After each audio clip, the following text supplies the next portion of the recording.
about the Messi thing. Anything else on the Messi front, Chris, before we move on? No, I'm done. I'm falling out. I told you, I never want to bring this guy's name up again. I don't know, man. This Messi thing is just a freaking mess. What a disaster. I don't want to hear this name ever again until it's official. But they got me back. No question about it. I am ready to get hurt again. Chris, the Herons are back. Welcome, everybody, to episode number 67 of the Battered Herons podcast. I am one of your hosts, Daniel Granada, and alongside me, as always, is Mr. KBD. How are you doing, sir? I mean, did you see the game? Did you watch it? Yeah, but I feel sorry for anybody that lost. No, we knew it was coming. We knew it was coming. I mean, it was a slaughterhouse. We knew it was coming. I don't. That didn't bring me down at all because I kind of figured that was going to happen. But so it's no not fun, a big deal. and it rained. Where did you watch the game? I watched it at home, at the comfort of my own house, without being out on the streets while it was pouring rain. It was a disaster. Well, you know what? In terms of weather. And I know today we're going to talk about stadium a little bit and stuff, but I need to start this off by Jorge Mas. You need to put a roof on the new effing stadium. Like, I know with Messi coming, you're going to have the money. You got to do it. It's ridiculous. Necesitamos techo! Yes. Queremos techo, hashtag. Or how do I say hashtag first? Whatever. Hashtag all right. first. So I see that we already got our first Jordi Alba comment and everything. But before we get into those, we do have a very special guest. We have our man, fellow Colombian from My Patria, Xavier from Lemon City. What's going on, Xavier? What's up, guys? Hello, everybody. How you doing? Good, man. Thanks for being on. No, I appreciate you guys inviting me, man. Well, Danny, it's game time, Papa. No, Before that's it. It's game time. Let's go. Before we get started, I do want to ask Xavier, what Colombian player do you, because I see you rocking the Colombian jersey, what Colombian player do you want on the team right now? Because you know they'll come. They're going to follow Messi. Who do you want on the squad right now? We can't bring Luis Diaz, right? He's not available. No, I don't think he's coming. I think he's doing just fine over there in Liverpool. There's a couple of good guys in the U20. What's the guy's name? The captain, number 8. I forgot his name. He plays what we need, a pivot. I forgot his last name right now. It'll pop up later. But really, there's about 2 or 3 guys that we could bring from that age group. Apparently, we don't need a pivot. Apparently, we got Sergio Busquets. It's official tissue, right? Yeah. Well, we play with 2. We play with 2 sometimes. So yes. Well, I have a feeling that we're gonna take that whole going with the double pivot, but I guess we'll get into that in a second. I already said James. I wasn't. I gave James a negative. I love him, but not a negative. If we could get James on a regular MLS contract, you wouldn't. I mean, I know he wouldn't comment on that, but wouldn't you take him? If you could get him for like 500, 600,000, come on. That's one of the most elegant lefts in the world at his moment. Right now, he's in a downfall, but yeah, I'll take him. I'll take him over Pizarro right now. Over Pizarro, I'm sure James would have done more than Pizarro to this point. And I'm not picking on Pizarro. I'm just saying, comparing. He might not have played as much. Yeah, he would have been hurt before. Well, Pizarro's been hurt for like 2 months. Pizarro was hurt for 2 months. All right, but let's backtrack. All right, so before we get into all the, obviously the Messi and all that other stuff, let's talk about Saturday. Like I said to Chris earlier, I wasn't necessarily surprised. We kind of predicted that this was going to happen. I said 3-0. He said 3-1. Our guest at the time, I think, said 4-0. Todd, he almost got it. Yeah, he said 4-0. So we all kind of figured that it was going to be a thrashing. Not only because Inter Miami they're not playing good this year. They were down a bunch of players because of international duty and red cards. But also, no red cards, I'm sorry, just international duty. And also because Philly, after having a rough 8-game start to the season, they only lost 1 game over the last, I want to say 10 or 11 before Saturday.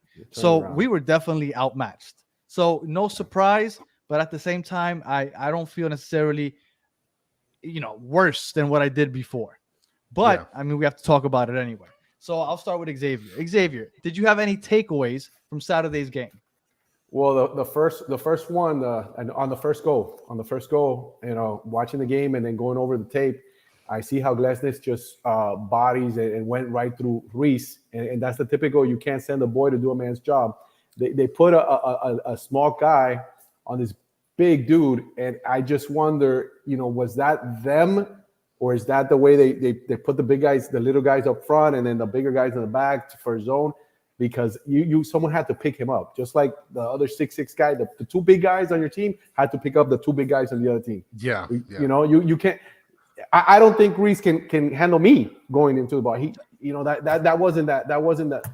That should have never happened. And I think that changed the game, because the first 10 minutes of that game, Inter Miami did not look terrible. They looked decent. Okay. They looked decent. They had the ball. We still don't have that guy that can give that pass to the guy up front to score. And then when the guy up front that gets the ball, he doesn't really shoot like he used to. So it was a little tough, but at least the 10 minutes, there was a little hope. But once that happened, I think I tweeted out, I said, tough goal. Let's see how the young guys respond, because it's a young team, and they didn't respond very well. But outside of McVay, and I want to say McVay is, I don't think anybody on our starting 11 on Saturday was tall. Is over 6. Yeah, it was over 6 foot. Yeah, and I'm not even sure how tall McVay is. Ian Frey, McVay. Who else was in the back? Noah Allen was playing center back. No, but he's like 5'7". Yeah. No, there definitely wasn't a lot of height. And if you don't have a team that has a lot of height, you want to have a team that has a lot of quality. And some of the quality was lacking. Some of the quality was lacking also. Oh, for sure. And that's one of the things that I noticed is I think because of the fact that we had a lot of in critical positions, we had young players. I mean, you have 2 young players playing in the defensive side next to McVay. You had Noah Allen, you had Frey, and Frey has kind of, developed a little bit, but I mean, he's not where I guess we need him to be in terms of, I mean, he just returned like 4 games ago. So it was pretty tough to watch him as far as what he contributed into the game. And in my thought, he's out of position because ideally I see him. He's a center back. He's a center back, and he's a center back that has a lot of technique and quality, because you can see he plays up top. He's played in the midfield, and he does decent. He played on the right, and he doesn't do bad. But he's a center back. So whenever he gets an opportunity to actually play, where he's going to play, I think he's going to look really good. Well, and I think because he has that technical aspect to his game, you can pass him off as a 6, as a defensive midfielder. But definitely, like you said, that's not his natural position. And we have a lot of youth, and I know everybody's excited about the youth, and I get it. Like, it's exciting to see young players and hope that they can become something. But if you have an MLS2 roster playing against probably the best team in the Eastern Conference, if you don't count the first couple weeks, like, I'm sorry, you're going to get your ass kicked. Like, that's just as simple as it comes. Because if you think about it, they were just young, inexperienced team. Look around the league. Look around the league. Who else has four academy, players that age starting, just moving out of the academy? What other roster has key players injured and key players, coming back from injury? It's like this started, lo que mal comienza, mal termina. And it started tough, this season. The beginning was rough, and I know we're going to talk about Neville a little bit after, but they're going to have those stickers like, miss me now? Do you miss me? Like, with his face and stuff? Because it's gotten progressively worse, right? And it's not necessarily the coach's fault. There's so many moving parts, and it's been a tough season. But there is hope. There is hope. Well, and I'll tell you what I think, and we'll get to that talk with the Phil Neville stuff.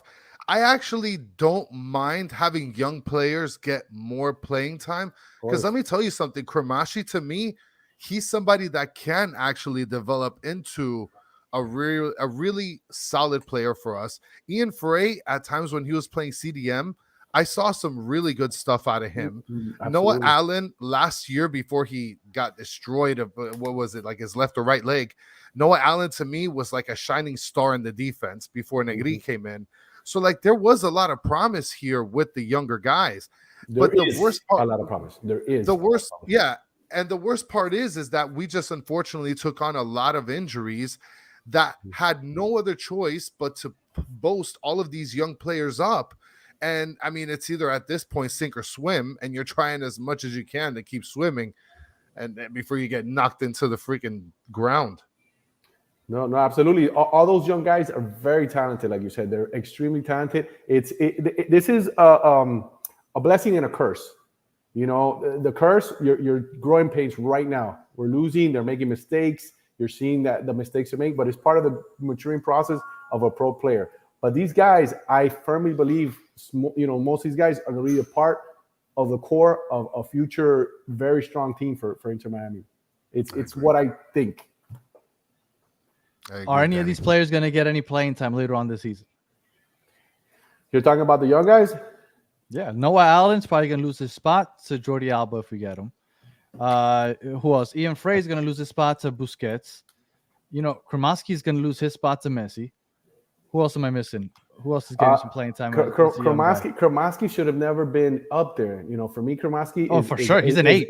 Is an 8, and personally, I like him more as an 8 that drops kind of 6 role. That's why I see his strength.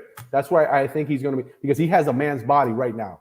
He has a man's body right now, and he'll play with the big boys. He's got no shame. He bangs, and he's got heart, and he wants to go forward.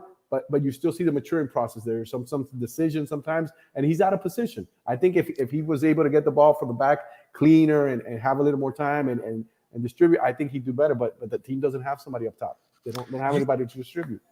You know, one of the things that I mentioned on Twitter is that it really bothers me how overtly opposite Javi Morales is trying to be from what Phil Neville was doing. And then another thing that I'm starting to notice is that he's playing a lot of young guys more. And I don't know, with all the news swirling, if maybe he's doing that so that way eyes can be put on these young guys, so that way the guys that he coached up look better as they perform. What do you think about that, Javi? He made a statement where he says that he's going to play the people that he's confident in, he's comfortable with. So like any coach that goes to a new place, they bring in their people, right? So here he can't bring anybody, but he can bring up some of the people that he already coached and that he knows and he's comfortable with. So I think that's one of the things. And then during his press conference, they asked him, you know, what's going on? Well, you know, how can things change? First thing he said about what's going on, he said, look, we're a bad defensive team. Our defense is terrible, and if your defense is bad, you cannot win games. It's impossible to win games. Yeah. And how do we change it? By making changes. But he said that when he was introduced, you know, and I thought he was going to make several changes, and he only made 1 or 2 tweaks. I want to see if he's going to really make some changes now and move people around. We'll see. Well, I mean, according to Penaldo here in the comments, he's just asking us to sell the whole squad. And then 86 is chiming in saying there's no way in hell they're going to keep the youngsters, which I actually disagree with. I think that we're still going to keep a lot of the core youngsters. I mean, they're cheap and they're promising. Absolutely. So like, there's no way that they're going to. They won't be starting, but they probably won't be starting, which they shouldn't be. Ideally, they're there because they're forced, because you know shit happens and you got to keep rolling. So they forced it. The hands forced. Remember, we're still under sanctions. They're still under a lot of shit, and now all these injuries. So somebody's got to find out who did that terrible brujeria to the team. You know, because they're very powerful, and like cleanse the team and move forward, because it's a lot of shit that's happened. It's horrible. The guy you get your captain, who's the glue and the soul, and he's not just the glue because of what he does. It's like his personality, his character, his leadership. Voice. Exactly, and he goes down, and then you get Malta, who's been gradually improving, and I think was going to have a top season. He had 4 assists. You know, he didn't have 4 assists last year. Like, he had 4 assists in the first 9 games. You know, and you know he likes to shoot, so he'll probably get a couple goals, and he gets hurt. And those are your 2 core guys that get the ball out and control right in front of the defense. And where are we suffering? The defense, because Gregory covered everybody's ass. You see him all the way in the front winning a ball, and the next play you see him slide tackling somebody on the end line. You know, you don't have a guy like that right now. And we're gonna get into that talk when we talk about Sergio Busquets. But just to get everybody ready, you're not gonna get that out of Sergio Busquets. So, but you're getting something else, dude. Yeah, there's more than one way to skin a quality. cat. No, there's you're getting quality. But you're getting quality, but you're not gonna get that defensive pit bull. You're not gonna get the dog. You're not gonna get that. But you have one though. But you have one because I can see Busquets with Arroyo, and then you let Arroyo be the dog. He's like a dog, like a little baby dog. But he's a dog. No. He's a chihuahua. He's a chihuahua. He's a tough guy. He's just trying to play a little higher than he normally tends to play. But let me tell you something really quick. David Ruiz, I think he's extremely talented. I'd rather have David Ruiz. He's very talented, but you know what I see from him is his decision making. He spazzes out sometimes. Those silly fouls, the silly things, That's why I like him. And you know what? I like the Sergio Ramos stat card. But give me the Sergio. Yes, sir. Sergio Ramos give you some red cards, but he gave you a lot of goals and crucial headers and stuff at the right moment too, man. Give me something. But Reese, I really like him. He just has to do some yoga. I get you. Do some yoga. So a lot of people aren't talking about the fact that we're on a franchise-breaking 7-game losing streak. Like, I really haven't heard anybody talk about it. And it has to be the Messi effect, right? Everybody's just talking about Messi and how excited they are about that. And nobody's talking about the fact that this is, like, for our franchise, although it's a young franchise, this is historically bad for us. Like, it's been 7 games in a row. Unlucky number 7. Yeah, for sure. Yeah, not lucky number 7. Unlucky number 7. And I don't know if this free fall is going to stop anytime soon. Yeah, the rest of the games are in this little stretch are tough games. Very tough. The only game I see us possibly having that I think we have a solid chance of winning is this Saturday against Austin, because Austin hasn't necessarily been a world beater, and we're playing at home, which necessarily hasn't been as great as it has been in the past. But it could get uglier if you could imagine that. Now, what are you thinking as far as this 7-game losing streak and what it means as far as maybe Tata coming and helping us out before even Messi gets here? Oh man, let me tell you, even in Phil's 6-game losing streak, in that streak, I'll start from there because there was a 6-game losing streak. Two of them. Yeah, exactly. In that streak, 4 of those 6 games, I actually thought the team played well enough to tie or win, and they got a couple of bad breaks and lost. I only remember the Houston game. Only the Houston game is the one I remember. There was a few. I'd have to go back and read what I wrote again, but I remember that. Maybe. I remember that impression that they could have at least tied. They shouldn't have lost because they outplayed the other team. And now we don't kiss sisters around here, though. Absolutely not. Pro sports is not like that. Pro sports is not like that. And now in this streak, I don't see that. I see them getting outplayed, even though the statistics say one thing. The eye test shows them getting like this last game. They had like 60% ball possession, and the other team had 30 or 40. They supposedly dominated, right? If you look at that, and they didn't. It didn't. Philly had them. Let them. Oh, you want to touch around? Blah, blah. Okay, now we got it, and we're gonna go score. And I in this 7-game losing streak, they look weaker. They look less fundamentally sound. They look defensively out of whack. Like sometimes, and one of the guys, look, I'll tell you, I've been critical of Negri and I've been critical of Yellen because there are 2 very important guys that have not done what they should. Like Negri, he goes up, but a lot of the goals that are scored, it's just he never gets back. He's out of position. Super exposed. All the time. And he's a good player. And then Yellen, which I expect, as the captain, and he actually started improving a little bit during the streak. Yes, he did. As the captain, I expect more. I saw him play in the U.S. the last game they just played with Jamaica, and he actually played really well. He played much better than I've seen him play with the Herons, with Inter Miami. I saw him aggressive defensively. I saw him going forward. I saw him putting crosses. I saw him coming back. I didn't see that for him here with Inter Miami, and he needs to provide that. At least not consistently, because I'll tell you what I saw. I did see that Yedlin was improving, and he started to make strides into coming back on defense just as much as he's committing on offense.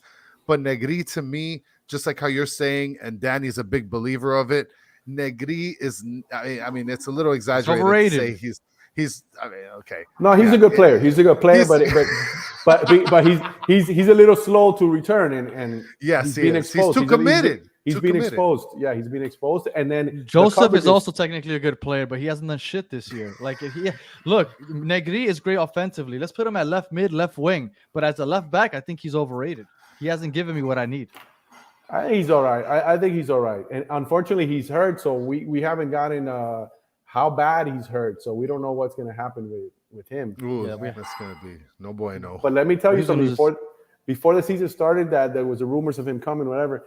Alex Whitley, I was having a conversation with her in the press box, and she had the information. She had talked to people, and she told me, yeah, I hear he's a good player, but he's injury prone. She told me that before he came. And he's had a couple of nicks and knacks, so she got it solid. So it's happened. Gregory, Mota, Negri, Sailor came in after not playing, and he came in like a stud right away. He looked like he hadn't missed games, and that's hard. That's hard. Yeah. That's hard to come in and play well. And he was playing well. Boom, goes down. It seems that everybody. Campana, Coco. 6 games. Yeah, Coco was finally showing something. I'm not gonna say it was outstanding. Better than what it was last year. That's for sure. But he better be. That guy's making over 700 G's, man. He's making big money. And the problem with this team is the people making the big money are not making the big plays. Yeah. That's the problem. And I asked a question was a little bit, I was trying to see what they would tell me. I was asking, hey, man, are the veterans, carrying their weight? Are they? And obviously they're not going to say anything like that. But the coach said, oh, you know what? The young guys are playing pretty well. And we're not going to divide the team, whatever. But we all need to defend better, which is the correct answer for him. But Josef, he can't be at 4 goals at this point in the season. He can't be at 4 goals. Campana, and those 2 braces. Yeah. Campana, I expected him to be a superstar year, bounce, and show, because they didn't take him to the World Cup. So he better have that energy to say, you didn't take me and you guys needed a goal scorer. Here I am. And he's not doing it. He's not doing it. The money guys are not doing it.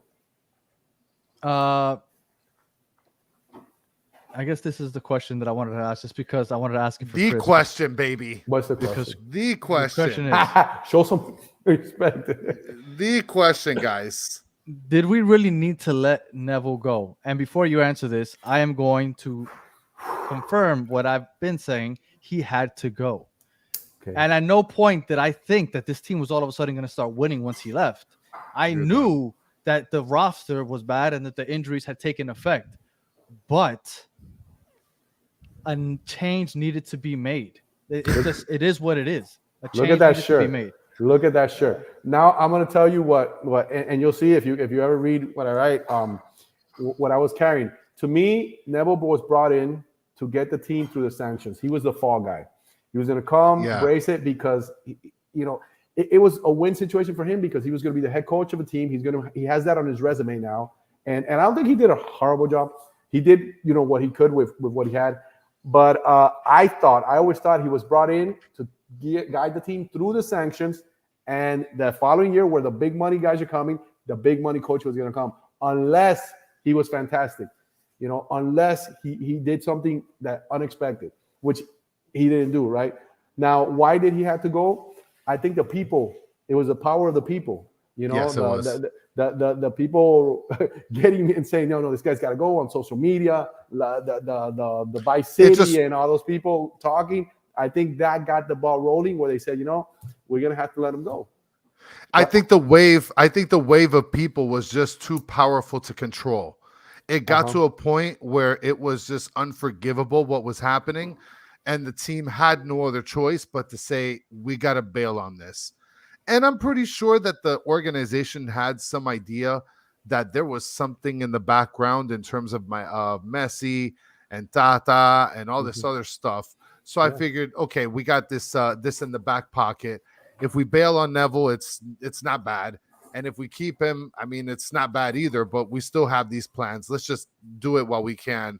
And the distraction comes 2 weeks from now. So somebody had to take the hit. There has to be a fall guy for something like that. It's easier one guy than 11 players. They can't change. Ideally, we change the 11 players, right, and get better players. But one guy is easier than 11. So he had to take the hit. The momentum was building, and then the whole thing with his son starting to carry the brunt of his father's stuff.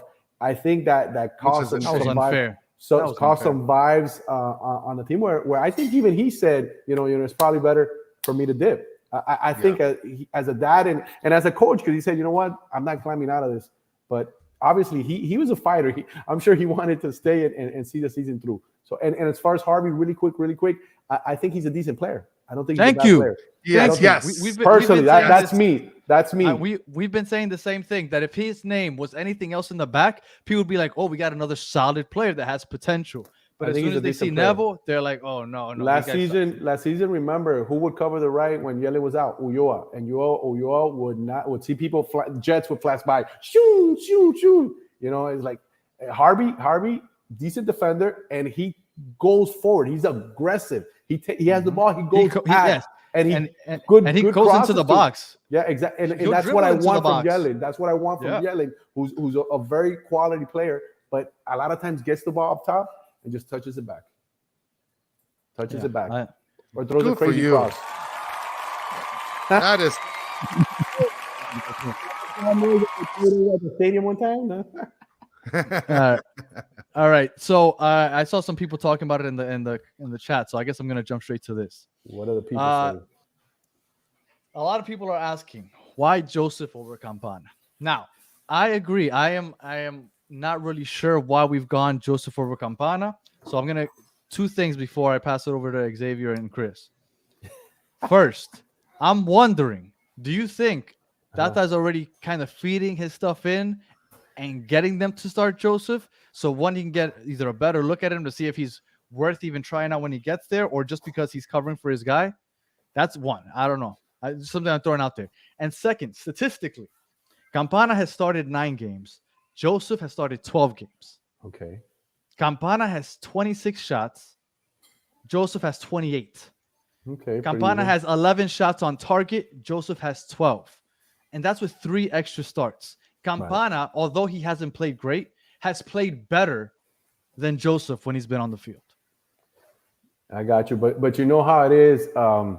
There's a hierarchy a lot of times on these teams. And I made a little note because I saw the question. And Josef or Campana, why? One, money. One makes more than the other. Name recognition. Josef is a legend in this league, at least, right? Fastest guy to 100 goals. So you got to give him some respect. You have to give him some respect. And I think that's where they're going. He's a veteran. Campana is still a young 23. I think he just turned, right? 22, 23. Josef is 30 and is on the downside, but 30 is still a very productive age. He just hasn't been productive. You know, so his career, the weight of his career right now has him starting. And I put age. You know, you got to see what you can get out of him right now. Campana, you have him here. But I agree with you. I think Campana gives you more right now. I think Campana can give more because I see him a little bit less than he was last season. But I think he can give more. And ideally, if it's Coach Xavier, I would start. If it's one player, I would start Campana and bring Josef off the bench because I think Josef can give a spark. And if you give him good 30, 40 minutes where he can just go all out because he has to tailor himself a little bit more now. But I agree. I Coach Xavier will go with Campana, but Coach Xavier is not the coach of Inter Miami. We got to get him signed up, Bobby. Campana also, I think, offers more defensively. I think he tracks back a little more than Josef does. Chris, what do you think, Campana or Josef? I mean, with a quick breakdown, Campana would be the best bet, right? I mean, I think the same as Avi just did. He just basically said, play him for 60, 70 minutes, bring in Josef for the last 20, 30 minutes, let him go balls to the wall. And I mean, that's how he was playing the end of his time with Atlanta, wasn't it? And he was becoming effective he was during that time. Sub, So, I mean, that's not a terrible idea at all. I mean, the proof is in the pudding. It's not like there's no sample size for that. I forgot to mention another thing why he's probably starting is the personality and character. And it happens, believe it or not. It's easier probably for Campana is a nice, cool, guy. Maybe he's different in the locker room. Nice, laid back. The coach can tell him, hey, you're coming off the bench. Josef, no, you're coming. Oh, yeah. And sometimes they might not want to deal with that. It's very dumb, but sometimes it works that way. But I just think that they're going the route with, okay, this is the money guy, this is the name guy, we made a move for this guy, a big move to bring him here. We gotta, until the wheels fall off, he's gotta Put him there, and he's got to produce. So that might be the reason. But me, yeah, I start Campapi. I start your boy Campapi. Where's the Campapi shirt? Send me one. I'll give you the address later. Send me. I got you. I would start Campapi, and I think ideally you would start both. We'll have two folds, because you have Borja in the back, and he's not getting minutes, and that big boy needs minutes because he's talented too, and you can't improve if you're not playing. So ideally you would start two, but the way the team is leaking everywhere, they figure let's put this, set all these guys back here and let this one guy up there, and we're still getting 4 goals in. They're still getting 4 goals in. And look at Bernardo. He doesn't want to start any of them. He wants to sell both of them ASAP. Bernardo, if you can do that and get good value, Chris Henderson has a job for you. Yes. The problem isn't getting good value as far as money back. The problem is who's going to play striker then? Like, would you really want Messi playing a false 9? Well, he's gonna play up there like he normally does. You're gonna have Borgelin play striker. Like, what are we doing? Borgelin is up there, but that's what Messi's gonna do. He's not gonna be running around all over the place. Messi's gonna be up there like he does, chilling, does his thing, and then when he gets the ball, all of a sudden, boom, he's gonna do 2-3 plays what he does every game. Because if you watch Messi play at this stage in the career, obviously we're talking about at this stage. No. Before Messi, when he was running all over, he gets the ball and he's just fantastic, and then he just scores a goal and makes it look so easy against the best players in the world. It's amazing. And Steve Munoz just filled in with Robbie Glasslegs. He's gonna play solid striker. You guys might kill me for this, but I've always thought that Robbie has been played out of position. I would like him as a 9, believe it or not. Really? I think he has potential. I think he has, like the coach said it in the interview too. He's like, why they asked him, why did he put, Robbie in? He hasn't been all season. He hasn't played, whatever. They said, okay, he's the last 2 weeks, he's been full strength. He has, I like his, his ability. And, they needed to put Kamashi back to defend and put Robbie up. I think Robbie has ability. It's just, he's always hurt. So this guy calls him glass legs. And if he cannot finish this season out, I think he's gone. Yeah. Unless something amazing happens. But he needs to finish this season out strong for his own sake. Maybe score a few goals and show. So wherever he goes, he's going to do a Carranza and blow up because I think he's talented. For this league, I think he's talented. Well, every time that I've seen him play, I feel like he looks like he's solid coming down that left side. But not productive, right? No, and he's always getting injured. It's incredible. I feel bad for the kid. Didn't he get injured in the Barcelona game last year? It was just a friendly. I don't remember, dude. I remember him more injured than playing. So if I told you when it happened, I don't recall. But it's kind of like Campana's left calf. Like whenever he gets hurt, he goes down with that. So that scares me a little bit there. All right. That's another reason he might be playing less. He came back. Remember, he missed 6 games. So maybe they're working him in, and maybe the second half they're gonna play him more. I hope so. All right, so I guess we'll jump into the thumbnail, right? I made the thumbnail and the title, and I said I don't even think Messi can save this season. And by season, I mean regular season. I'm not talking Open Cup or Leagues Cup, right? We still have a chance there. But as far as playoffs are concerned, which is, the main goal here, usually in the season, we are at 15th, right? We are 27th in the league, and we are how many points out of ninth place? At the moment, we are 11 points out of ninth place. Now, obviously, there's still about half the season. Yeah, 11 points, and you still have about half the season to go, and we have 2 games in hand over a lot of teams. So there are a couple positives there, but you have we have 4 games left. We have Austin, July 4th, and I forgot who we play, and then St. Louis. So we have 4 games left, or maybe 5. I might be off. All I know is that once Messi starts playing the regular season, Columbus is in there too. It might be Columbus, but I know that once we start playing again in August 20th on the regular season, we have 12 games left. So the max amount of games that Messi and friends can play in the regular season is 12. At that point, we might have dug ourselves a hole too big to get out of. Mm-hmm. Now, mathematically, it's still possible, but I'm finding it hard to believe. Now, Xavier, where do you stand on this? Do you think that that the playoffs are basically a pipe dream? No. Okay. No. I think that's I'm an eternal optimist. I think it's still a possibility. I like it. I tweeted out Messi as Obi-Wan Messi because you're our only hope. I think that they can still make it because this league is so crazy, and I saw it happen last season that they needed a bunch of points in a small amount of games, and somehow they managed to make it. With Messi coming in, he's still in good form. We remember there's still hope. Gregory comes back. Mota, he's gone. It's done because his is not good. But by then we'll have. Hopefully Josef is more into his. He's greased up already. Started getting going. Campapi is getting some goals. For Xavier, everything is possible. Everything is possible, man. Everything is possible. Facts. But it's what I see in front of me. You're bringing in the best player in the world. You're bringing in a guy that in the French league had 16 goals and 16 assists. 16 goals. How can he not turn it around?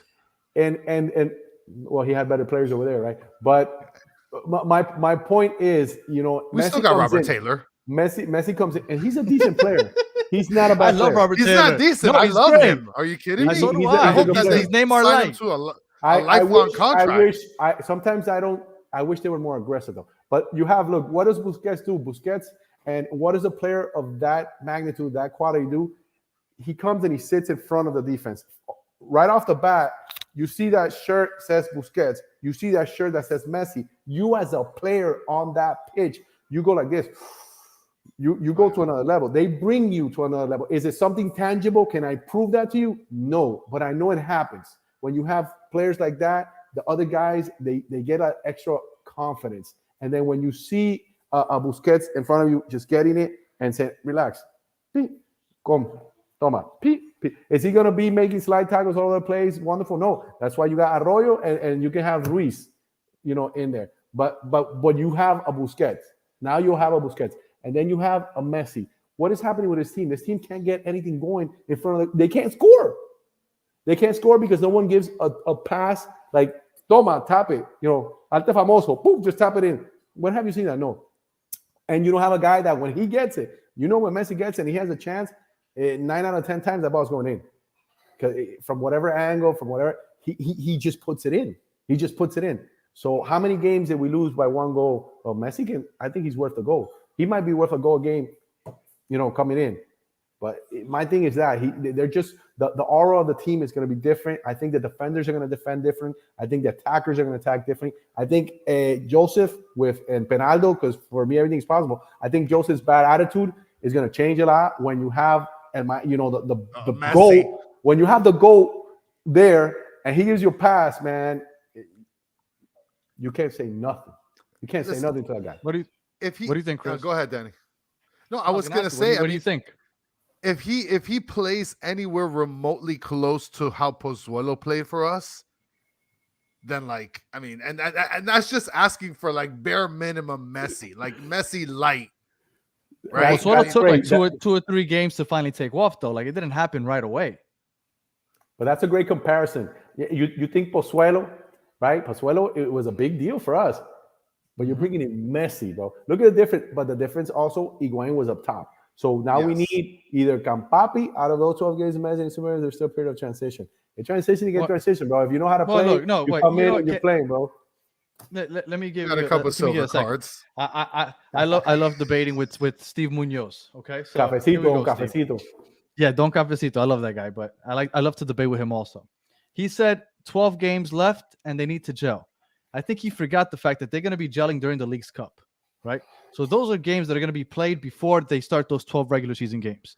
So let's hope that in those 2, 3, 4 games that they play in the League's Cup, that they've gelled a little bit by the time those 12 games are left. So we have 12 games. Hypothetically, let's say we win one of the next 4 games, just one. And I know that's a long shot, but let's say we win one. We go into the break with 18 points. You usually need about 42 points to get about a 9th seed. So from 18 to 42, that's 24 points. I'm sorry, I'm a math guy. I love numbers.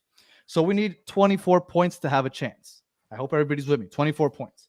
I started looking at the 12 games. Of those 12 games, we play Charlotte. I'm going to name out just the teams, okay? Charlotte, the Red Bulls, not in order. I'm just jumping around. Charlotte, the Red Bulls, Sporting KC, Toronto, Chicago, NYCFC, and then Charlotte again. Just so everybody's clear, all the names of the teams that I just named are either 10th or worst in the Eastern Conference. We're not playing against top-tier competition those last 12 games. Oh, you're saying there's a chance. I'm saying there's a chance. And I named 8 games. 8 games. For those of you doing math at home, we get 3 points for every win. 3 times 8 is 24. So those would be the 24 points that we need. Sign language? What is he saying? I don't understand. I'm just counting the number. I'm holding the numbers up in case anybody visually wants to see the numbers. So what I'm saying, I'm not saying it's guaranteed. Okay. But I'm not saying that all hope isn't lost, because we have 8 winnable games. 8 winnable games of those 12 with Messi and Busquets, who aren't just gelling right there. They're gelling during the League's Cup. So there is still a chance that we could sneak into the playoffs if all things go well. Now, a lot of that would help if we could win one of the next 4 games, maybe even draw a draw here or there. But I do think that people that are writing it off already is a little off, because I know winning 8 of 12 is a long shot. I understand. I'm not saying that it's going to happen. What I'm saying is that a couple it's ties possible in there, a couple ties. When you are playing against the 10th, 11th, 12th, 13th, and literally 14th team in the Eastern Conference. I understand that we're the 15th, but we're going to have a new squad by then. Let me ask you a question. There is a chance. Let me ask you a question, because that person who wrote 8 of 12, okay, they find it difficult to win 8. Oh, Sean Callahan. He finds it difficult to win 8 of 12. I find it difficult to lose 7 in a row. And it's happened. And we've lost, and I'm saying it's Inter Miami, because I'm not French. I'm not part of the team. Yes. Inter Miami lost 6 in a row earlier in the season, and now they lost 7 in a row. That's 13 games. So I think they can win 8 of 12 if things go right. And Messi comes in and breaks an ankle. Oh, she went downhill. But anything can happen with this team. Put money on it. Like what? Money like what? That they're gonna make the playoffs? No, and that's the thing. Like I said, it's not a guarantee. What I'm saying is that there's still a chance. Like, the schedule is set up so that we could still believe. Don Cafecito, Steve, I'm going to send you one of my Believe shirts. I'm going to send you a Believe shirt, because you need to start believing, because there is a chance. We're going to have the greatest player of all time on the team. If there's a time to believe, it's now. So I just wanted to put that out there, that it's not completely a lost cause, because the schedule says we probably still have a chance. The most interesting thing here is that, aside from do they have a chance, are they going to make it, is you're going to have Busquets and you're going to have Messi on the team. They saved the season already, because they're giving you a reason to go. Now you're going to be entertained at least, because you know how shitty it's been to see these 7 games, how shitty it was to lose those 6 games. Now you got these guys coming in here, and they don't make the playoffs, but you're getting your money's worth, because you're seeing the gold out there. And next season is the season, because next season there's no more sanctions. They can bring in who they're going to bring in. They can put the team together how they want. You're going to get Gregory back. You're going to get your players, your core players back, and then you make a run. But you know what? They've saved the season for me already. They're making the team interesting. And can they possibly make it? Yes, and I think they can, because your luck can't get any worse, can it? It can only get better. I mean, like you said, unless Messi gets injured, then it's a whole nother ballgame. No, if Messi gets injured, you close the stadium, Dry Pink Stadium, you put the caution tape around the stadium, and that's it. Close it up. Close shop, dude. Yeah. Wait until we go to Miami. Forget about it. Yeah. They're asking for Jordi Alba. That's not a guarantee, man. But it looks like it, but it's not guaranteed. I mean, I feel like it is, but something that is a guarantee, because even Inter Miami announced it, Sergio Busquets, as Chris likes to say, official tissue. It's basically announced. We got our CDM, we got our defensive midfielder, and like I said, he's not going to be filling in that role that Gregory was doing, but he will connect the back line to the forwards, which is what we want, right? Because what we were lacking is creativity in the front. So I would hope that this is going to be a positive. What did you think of Sergio Busquets joining the team? He still has magic in those feet, and he's going to bring, like I said, when you have a guy of that stature, if you're a player at any level, any team, and you have a guy that you admire, that you know is a stud, that can play, come in, you get a different air, you get a different confidence. I think that bad vibe that's running through the locker room, the bad vibe that's running through the stadium, once those two guys step onto the field, I think they can recharge the atmosphere. I think they can recharge the players. And that's why I feel that they can check. I don't think this is a horrible team. I don't think this is a last place team. Look where they're playing. They're playing with a bunch of teenagers. You know, they're playing with teenagers. They're in the bare knuckles. The coach is gone. It's so much shit, so many terrible things, and it's still within reach. And now you're gonna get that guy right there that you're wearing, that goal right there is coming here, and you're gonna tell me that there's not a chance, man, until the Return of the Jedi, the Empire Strikes Back. There is a chance. There is a chance. There is a chance. And until the season ends, until there is no chance, I'm gonna say there is. And not just because I'm a homer, but because I think the team is not horrible. And I don't think the league is the greatest. You know, if we're talking about in La Liga, or we're talking about Italy, and we're in this position, then I'll tell you, you know what, that goose is cooked. But we're talking MLS, and we're talking about the Eastern Conference, and we're talking about 9 teams making it. I think there's a chance. And not only that, but I was really low on this whole Busquets thing. But FIFA just released this new card right here. What is he? What is he now? He's freaking 95. And you know how I feel about my FIFA cards, okay? 95, guys. So do whatever you got to do. Trade whatever you got to trade away. We just got a 95, baby. I don't know if he's not really a 95 at this point, but that's what FIFA said. Okay? And if FIFA said it, 95 in the MLS. In the MLS, he's a 95. My worry with Busquets, I believe it, Danny. Don't do your eye roll thing. Don't do that. Wait, I want to hear. I like to hear contradictory points. Go ahead. What's the deal, man? My worry with Busquets is that he is too slow for a transitional league. A lot of these teams rely on transitional offense, and if he gets caught out of position, he doesn't have the pace to get back. And I think that's going to be an issue for him in this league. On top of the fact that just getting accustomed to this league overall is challenging. Yeah. Getting at his age, and he was never somebody that you thought of with great pace as it is, right? He's along the lines of a Tony Cruz, that you don't think of them as players with pace. So Tony Cruz plays a different position, but I don't see him doing well in this league as far as helping out defensively. Now, I think that he will help create in the midfield, which we've been lacking big time, because a lot of our possession has been clueless possession, right? With no purpose.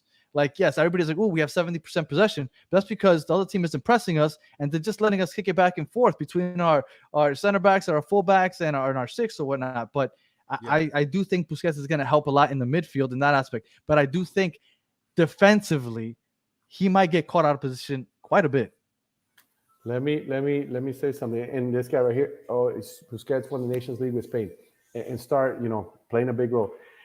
And before you go, I will say I did think that Busquets wouldn't be able to play 90 minutes in this heat and humidity, but I was looking up, and every game that he started for Barcelona last year, he ran a 490, so that made me feel better. Go ahead. It's two points that we're missing. Sergio Busquets is considered one of the greatest, if not the greatest, 5 in football history. Ever. Right, so we're getting a guy who's still competitive, playing very high level, competitive, coming into the MLS. I think he's going to be fine. I don't think we understand the magnitude of the type of player that we're getting with him, and we're just talking about Busquets in the back. So that's where I think he's going to help that defense. And now you're getting the greatest player of all time. He's 36 years old, but he's still kicking ass. And in a football pitch, when you get 2 guys like that, there's people are writing, one guy can't make a team. But when you get 2 guys like that, they make a big fucking difference on a team. They do it with the play, They do it with the play, and they do it with what they do for the psyche of the other players. I'm telling you, we're going to get some guys playing at a different level that we're like, oh shit, because the confidence is. I think this team, the confidence is broken. I mean, you're playing terrible. Your coach is gone. Shit from everywhere, and now you're going to get these two guys coming in. That's why I believe, because you're not just getting anybody though. You're getting one of the best, maybe 5 in the history of the game, and you're getting the best 10. You know, respect to Maradona, you know, and all the great 10s, but Messi is, let's say, he's the GOAT, and he's coming, and he still can play. So now you're gonna get your 2 big money guys up top playing with the GOAT, who's gonna go like this, like that, then and go here. You know, you're getting a different level. Pozuelo made a difference. We all know, anybody who was watched last season, Pozuelo came in and the team changed, right? Now you're getting Pozuelo times 5, 6, 7, 8, 9, 10. How many times you want to put it? Times a million. I mean, it's literally. I don't want to disrespect Pozuelo, but you know, give it a number, give it a 10, 20, whatever you want to. For the most part, Chris and I said, if Pozuelo is on this team this year, we're a much better team. Obviously, sure. You know, you need. We might be in the playoffs right now. They try to get rid of those players. Who is it? The player that maybe is, like you're saying, is a little bit slower, can't defend as great. But what those players have mentally, they're way ahead of all the other guys. So yeah, he can't run as fast, but he doesn't have to, because he already read the play and he's there before your guy is there. You know, that's why I think we're going to play the double pivot. I don't think he's going to be back there alone. He has to play double pivot. Somebody has to cover for him, because he's going to be the pivot, but he's going to be the pivot that goes further up. So we're going to have our almost like an 8, right? 100%. I think I want to see it already. I want to see it already, because I think, you know, it's exciting, isn't it? To test my theory. Yeah, no, it's exciting to see greatness right there. You know, when Messi came with the selección, they played, was it Honduras? I don't remember if it was Honduras. They played in the stadium, the Dolphin Stadium. Messi, you see him, you know, he's chilling and then he gets it. It's the magic and what he does in every play, and how he caresses the ball, how he kills it, how he just puts it somewhere and destroys the defense with one single pass. You know, we're getting greatness, and that's why I think there's a chance. It's definitely a disappointment for me. He was, because I really harped on him during the preseason. I thought he was playing brilliant, and then the regular season started. It went back a little bit. He's playing better. He looks like he's playing looser now, but yeah, it's been a disappointment. It's been a disappointment. Well, I mean, I guess that's it for Sergio Busquets. I mean, at least he's like legitimately signed, right? I mean, we can hope to see him. Well, nobody can be signed yet, but yes, they basically announced that he's coming. Right, so the 5th, nobody can be signed. Messi's technically still a PSG player until June 30th, but yeah, they'll be announced. They could be officially signed July 5th. That's why I kept saying July 4th might be the day that they finally introduce him to us in a halftime of the Drive Pink of that game. But as it turns out, I was wrong. There are reports going around in the Twitter world, so they could be wrong. But a lot of people are speculating that July 16th will be the official introduction of Lionel Messi to Inter Miami fans. Now, if this is true, again, I haven't heard anything official, but I would assume that this might be a season ticket holder event, right? Because they can't just open this to the entire public. And if they do, and they do like a first come, first serve, you get a free ticket or you pay for that ticket, that's going to be a madhouse also. Which, by the way, if anybody's interested, I will sell my ticket for that, because I don't care about seeing him waving to me. I really don't. So I don't have any interest in going to that. But that's what people are saying. Have you heard anything about this? I just seen a lot of the information that you said. Before Messi came, before all this stuff, I get a lot of information from Argentina, because where's he from? From there, and they're very close. It's a very close-knit community. That's why they're so great over there, because the passion, they love it, and they're very close. And the information coming from there says what you're saying, the 16th, that's going to happen. And also from Mundo Deportivo, the publication that where he spoke, have said that also, have also mentioned that date. So it looks like it's good information. Right. So it looks like it's good information. Can I confirm it? I know, but that information says yes, that's the date. Dan, you're always wrong.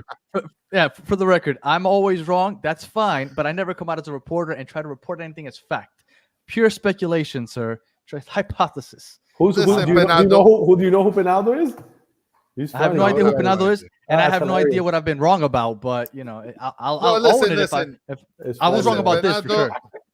Penaldo, you know what? You also, my friend, you get a round of applause. Okay. Wrong. I don't know what I've been wrong about. I gave a prediction. Wrong about that. I was trying to help people out. You were wrong about that. I told people you wanted to sell your ticket, as you say. Negative. So I think. My wife shut that down real quick. I wrote great moments in podcast history. That was fantastic, dude. That was fantastic, dude. I think that he was saying that you're wrong because you said that it was going to be on the 4th of July, which that would have been perfect. Well, I was wrong about that. At the beach, at the bull parade. I've been trying to help people out. I'm trying to help people like, hey, just in case you might want to get a ticket for this game because it might be good on the resale market. So that's fine, Penaldo. Next time I have a dime to drop, I will not drop it your way. Just say, Penaldo, close your ears and don't listen to this, and that's it. And don't hold up Penaldo. He gets no shirt. Right. No shirt for Penaldo. No shirt for Penaldo. All right. So obviously it is official, right? Announced that Messi's going to debut July 21st, but he can't start training on the 21st. You heard anything about when he might start training with the team? Because I know he's on vacation right now. I haven't received that information, but he ain't on vacation. But he just played two friendly games. Maxi. Yeah, but I heard he's starting a vacation now. Yeah. But those guys, man, one of the most amazing things about a guy like Messi, apart from his humility and all that, is the way that the professionalism, dude. The way that takes care of himself. He's going to be fine when he comes in. He's going to be fine when he comes in, and I'm sure he's still training. And we know that he's not partying, hanging out, doing crazy shit like some other guys. Yeah. So he's going to be fine. He's not a James. I'm not dropping any names, bro. I don't want to drop any. James sometimes comes to Miami. Maybe he wants to hang out, and then if he won't invite me. So he's not inviting me anyway. I don't care. No, but I don't have a date, but he's going to come in shape. So they do have the 16th, right? They're saying they're going to, so he'll probably be here a little before that, train, right. And then for the 21st, he'll have to be ready for that game. So he's got to have at least a week of work. So we can kind of deduce, when he's starting, because he's got to have at least a week of work before that game. Yeah. Chris, are you gonna go and attend that introduction and pay a pretty penny just to watch him wave at you? No, I'm not. I'm not gonna drive from Homestead. You're a liar. To Broward to have him wave at. Yeah, bro. You're at Homestead? Yeah, man. Yeah. And you're a true fan, dude. I drive from right here, from close to Everglades and Weston, and it's a 30-something minute drive, 40. I'm like, damn, I got to drive all the time. And you're a trooper. From Homestead, and then drive back. No, that's the worst. Yeah. That's the worst. Well, he's further than I drive an hour, and he drives even further than I do. So where do you live at? West Kendall, South West Kendall. Oh, you guys gonna be good then when the stadium's built closer. Oh, that's gonna be it's gonna be much better. It's gonna be amazing. Oh, I can't wait. That's gonna be nice. So speaking of the stadium, there's this picture going around that they're adding these I guess stands right there in the corner of the, what would that be? That would be the south. That'd be the Heineken bar, and that would the be Heineken bar is gone, and gate the 1. Heineken bar and gate 2, and then gate 1 was like the main gate. So no more Heineken bar. You're probably gonna lose. No, they put somewhere else. You ain't losing Heineken, that's for sure. Yeah. So, and from what I'm seeing, some people have been saying that's not going to be 3,000 seats in those two spots. Shout out to Inter Miami. Shout out to Inter Miami FC Burner that put up that picnic table reference. So we don't know. There's no more Heineken bar. There's no more picnic tables like they were saying. So it's going to be a completely new look when we finally go back to the stadium. Is that going to happen before July 1st? Did they get the permits in already?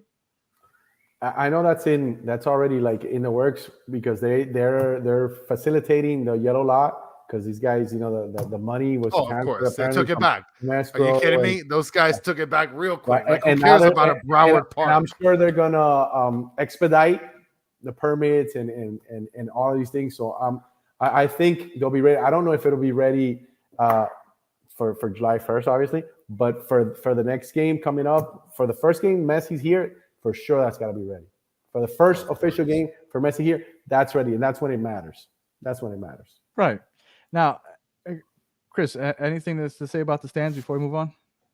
I mean, it's gonna be a disaster. Those corner seats. I mean, how are those things gonna hold up? They just built it like in 5 minutes. It's no, they're bringing them over from Hard Rock for the ones that they built for the F1 races or whatnot. I'm sure they'll be fine. Yeah, they're not gonna. You think they're gonna take the chance of getting sued right now? You crazy? Listen, I don't know, bro. They're gonna have enough money to pay whoever the hell that sues them. All right.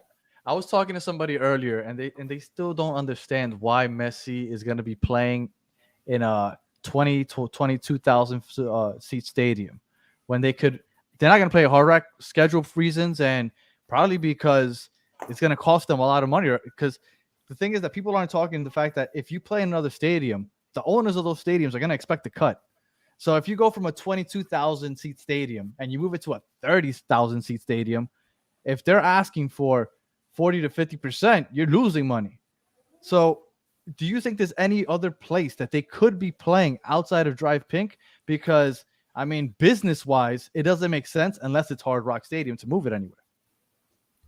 Man, what are the facilities nearby that can sit a respectable amount of people and has where are they going to go? Down here, down south, where are they going to go? What stadium? We don't have an extra stadium sitting around. The Orange Ball doesn't exist anymore. They can't go to Lone Depot. Marlins Park. Mm-hmm. They can't go to Lone Depot and play out there. We're not near NYCFC. We're not New York City. Miami FC Stadium. Miami FC Stadium. I'm gonna check the capacity. Yeah, I would love it if they went there. FIU Stadium, no. FIU Stadium has to be even smaller. 23,500. So it's a little bigger. Yeah, it's a little bigger. So look, you guys were laughing. Hialeah Wrexham Stadium works. Calle Ocho, baby. Mylander. No, we'll do an open house. I'm not sure where Speedway. Oh, shit. I could take a quick $2 Uber to get there. You can walk there. Lay down the sod and put it in. Yeah, man. Well, yeah, I don't think there's any other place either. But yeah, I wonder now. FAU Stadium fits 30,000. That's a but like spot. I'm saying, if you're thinking business, FAU 30,000. But if they can fit 21,000 and Drive Pink, money wise, they're not going to get their money's worth for those extra 9,000 because FAU is going to expect a cut. They're going to expect the cut. So you end up basically maybe making the same amount of money. So you think Jorge Mas is just going to be like, well, just to make 9,000 people happy? I'm sorry, that's not the way businessmen think. That's not happening. Yeah. So they're not going to lose the parking. They're not going to lose the concessions, and they're not going to lose any money off the cut. So I don't see that happening at any point. And that is true. What Richard Greenberg is mentioning, that the MLS hates the owner of the Dolphins, Steve Ross. So I don't think that's going to happen either. It's one of the reasons that I hadn't heard about that. That's one of the reasons they haven't been able to reach an agreement. With the Hard Rock. I think you're right. The plan right now is for them to play there. Everything's easier there. The money issue, the control. Now, one thing we haven't talked about is once Hard Rock. Now we already dealt with that. There's a lot of conflicts with them coming to an agreement. One thing we have to understand is it's a whole new world with Messi. What game was it? Was it Barcelona? I don't remember what game it was. There was a friendly. Oh no, it was the beautiful game where it was the Brazil, Roberto Carlos. They came in and I counted 10 people jumping into the field during that game. Now, did you see it on Saturday? No, I didn't see that one. How was it? Happened in Orlando. It was a disaster. In Orlando, in the 60th. No, it was worse. Because it was rain. You couldn't count the number of people out there.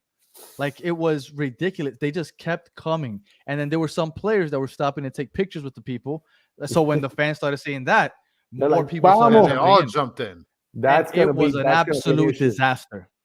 the stadium surrounding security for them coming in, the way, because before it was the walk, they walked through to the building to get in. That's done. That's not happening anymore. That's not going to happen like that. That's not going to happen like that. The security. This is a big issue. Security is going to be a huge issue moving forward. The eyes of the world are on Inter Miami right now. The eyes are seeing a shitty team losing, right? And now if you got the GOAT and people are just going ransacking and on the field, who knows, anything crazy happens. I don't get it though. Like, what's the point? This isn't Space Jam. If you touch his arm, you're not gonna get his magical powers. Why does everybody feel the need to run into there? It's a little boberia thing from football, from soccer, because you don't see that in the NBA. People running onto the thing is and stuff. Come on. But the thing about Danny is that he just thinks that it's worthless to go up to like players who are just players. Like he doesn't believe much in the player. It's a normal human being to me. Yeah, no, I agree. Everybody's different. Everybody's mentality, they say, right? Everybody's mind is a different world. So I personally think like you. If I see a very famous person, respect. Hey, hi, how are you? Of course, you're good. That's it. I wouldn't mind having a conversation with Messi, but I'm not standing in a 2-hour line to go take a picture with him. But man, in Argentina and for Argentinian fans, it's a different thing. I mean, like Maradona is dead, but he's a god, Yeah, I know.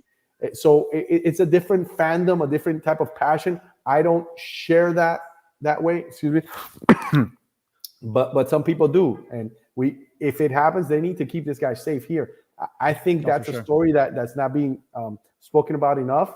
They need to make sure that this guy, everything is taken care of, legit. But they know the eyes of the world, and I'm not exaggerating when I say that. I mean, literally, the eyes of the world will be on Drive Pink Stadium July 21st. They know if things don't go well, I mean, the league is going to look poorly. Not just the team, the league is going to look poorly. Now, I will tell you what I expect July 21st.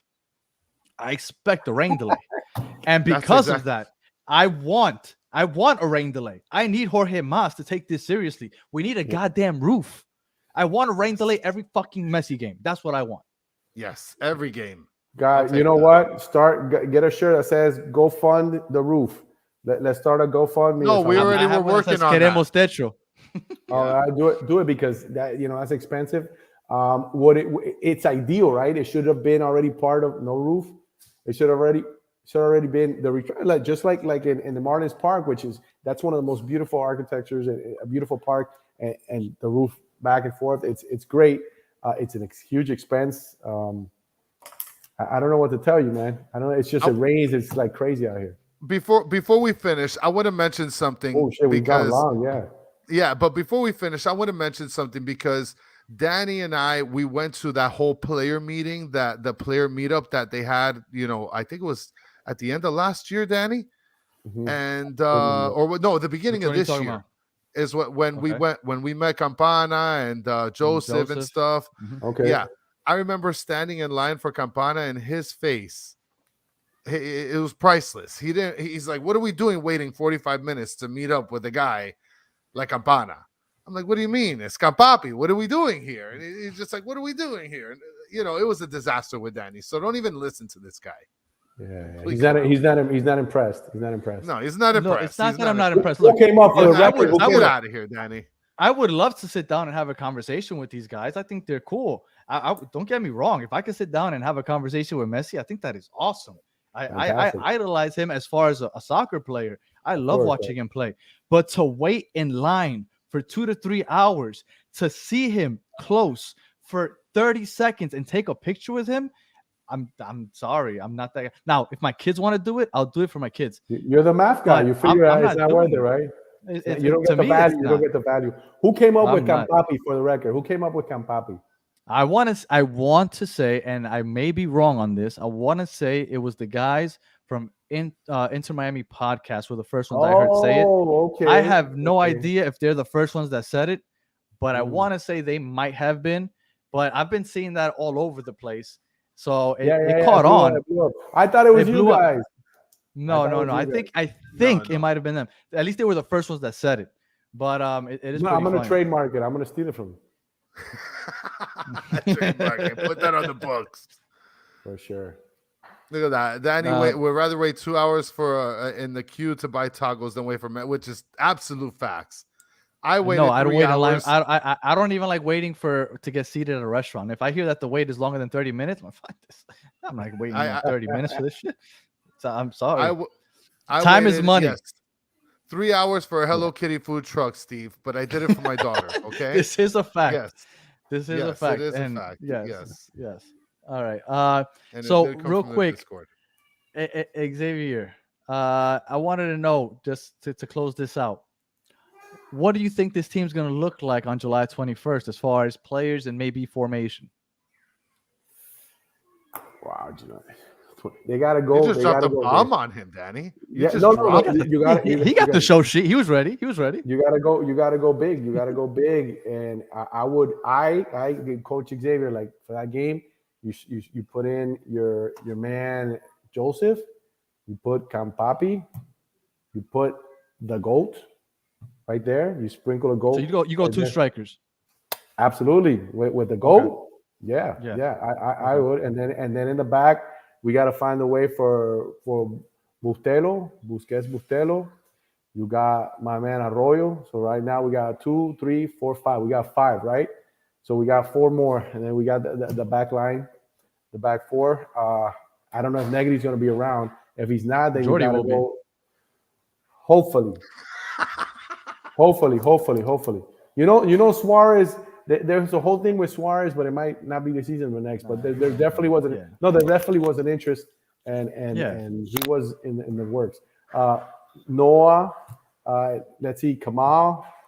I think Kristoff is one of the guys that came in, and he quietly has done a pretty good job in solidifying. I agree. Defense. And then on the right, I'm putting Yedlin because I'm giving him the benefit of the doubt.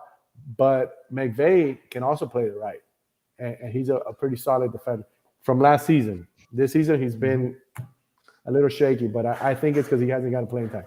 But that's my guys right there. Noah will start from the back, and obviously Drake, Super Drake, Noah, Miller, Kristoff, Yedlin, Drake, Busquets, Bustelo, Arroyo, Messi, and Josef and Campapi. I have a feeling that they're going to have Messi playing the wing. Coming in from the right, like he tended to do sometimes. But he plays they used to throw him on the wing, right? And where does he always end up? He gravitates towards the middle. No, he gravitates for sure. For sure. All right. Anything else, Chris, before we start signing off? I thought you haven't asked the question, Chris. There it is right there. I mean, it's been a while since we brought this puppy out, but we might as well do it, Xavier coming on for the first time, of course, and we loved it. And I hope you guys in the chat loved it too. I had a great time, guys. I had a great time. Yeah, it was phenomenal. But before we end this, I need to know what you're picking between the steaks and the toast. Yeah. They're in the steak. I'm usually in the 1, 2. The worst I would go was 3. But yeah, we'll probably give me the number 2. And then in the toast, I'll go with it like a 3.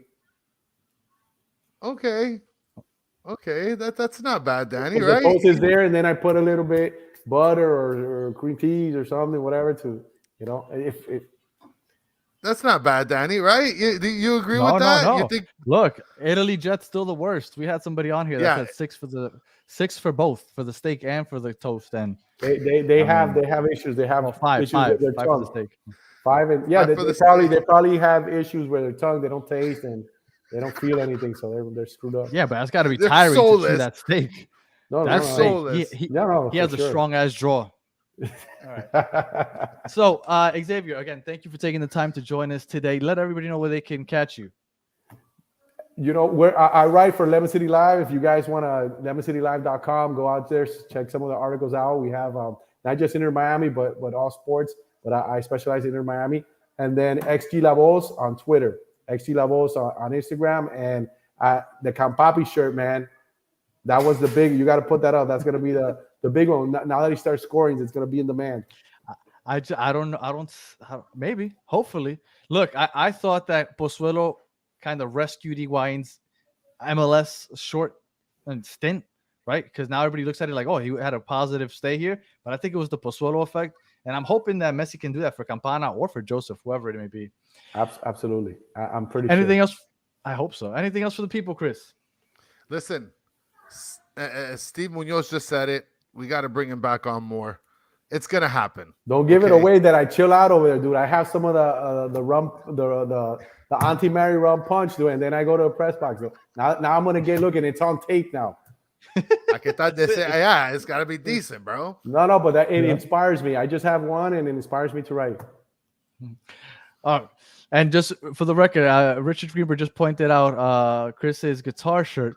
Chris always said that the Hard Rock needs to light up for Inter Miami the way the Empire State Building does for sports teams in New York. They're missing an opportunity. Hard Rock. They're missing an opportunity. Right. Yeah. Big time. So that was a Chris shirt right there with Messi down the middle of the Hard Rock guitar. So hopefully they start doing it because they are definitely missing a chance there. Mr. Krabs, Mr. Krabs, I brought this up about Higuain retiring a couple of podcasts ago. So check it out. It was pretty interesting. Go ahead, Danny. No, I was going to close it out. I appreciate everybody. If you're listening on audio, we appreciate you listening all the way to the end. Everybody in the chat, you guys are what makes the show great. So thank you guys for joining us and listening all the way to the end. And if you are interested in any unique Inter Miami or Messi merchandise, visit batteredfans.com. And we will be back on Wednesday when we preview the Austin game. Hopefully, we need to win that game because that's that one game I'm banking on to win to kind of keep us at that 24 points that we need in the last 12 games. Until then, that's it. I'm a math guy. I'm going to break it down. Thank you guys for listening. Thank you, Xavier, for joining us. And Chris, I hate you as always. Thanks, everybody. And we'll catch you guys later.